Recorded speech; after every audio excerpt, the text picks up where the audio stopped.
27वीं आईनी तरमीम के ज़रिए 6-7 ऐसे बड़े नुकात हैं जिसके ऊपर जब तक एक सियासी तस्फिया ना हो जाए तो बाज़ मामलात के ऊपर तनाज़ा जो है कौमी सतह के ऊपर परेशानी का बायस बन सकता है। गो हुकूमत इस वक्त इस पोजीशन में है कि वो सेम पेज की वजह से या एक हाइब्रिड मॉडल की वजह से कौमी असम्बली और सेनेट दोनों जगहों से नंबर्स पूरे हैं या नहीं है इस बहस में जाए बगैर। वैसे नंबर भी उनके पास कौमी असम्बली में पूरे हैं और सेनेट के अंदर 3 जो कम है वो पूरे कर लेंगे आसानी से, तो वो पास करवा लेंगे, वो उनके पास इशू नहीं आएगा। लेकिन उसके अंदर इशू ये है कि आईनी अदालत का क़याम है, आर्टिकल 243 के अंदर तरमीम है, NFC अवार्ड को रिव्यू करना है, यकसा निसाब तालीम है, पॉपुलेशन कंट्रोल के ऊपर इकदाम है और इसी तरीके से एग्जेक्टिव मैजिस्ट्रेसी उसका दोबारा से आगाज़ है। किसी ज़माने में ख़त्म किया था हमने एग्जेक्टिव को और जुडिशरी को अलहदा से किया था, लेकिन अब दोबारा हम कह रहे हैं कि नहीं, एग्जेक्टिव को अंदर से दोबारा से इंगेज करना है। तो ये कुछ ऐसे मुतनाज़ा इसमें से 1-2 नुकात बन सकते हैं मुमकिन तौर पर जो कौमी सतह पर परेशानी का बायस बन सकते हैं। हो सकता है सारे नुकात ही बड़े अच्छे हों,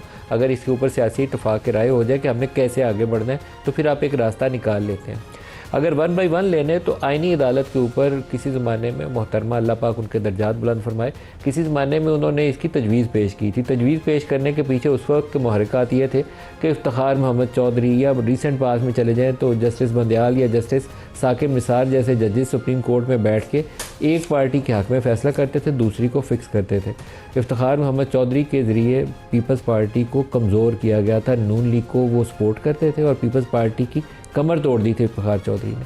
साकिब निसार आए तो साकिब निसार ने PMLN की कमर तोड़ी और PTI को तवाना किया। यही काम जस्टिस बंदयाल ने किया। तो उसको बेहतर करने के लिए मोहतरमा की ये तजवीज़ थी कि एक आईनी अदालत होनी चाहिए जहाँ कॉन्स्टिट्यूशनल जो डिस्प्यूट्स हैं वो वहाँ पर जाए और बाकी जो सुप्रीम कोर्ट ऑफ पाकिस्तान है बाकी सारे मामलात के ऊपर वो फ़ैसला करे। लेकिन अब हम उससे बहुत आगे जा चुके हैं।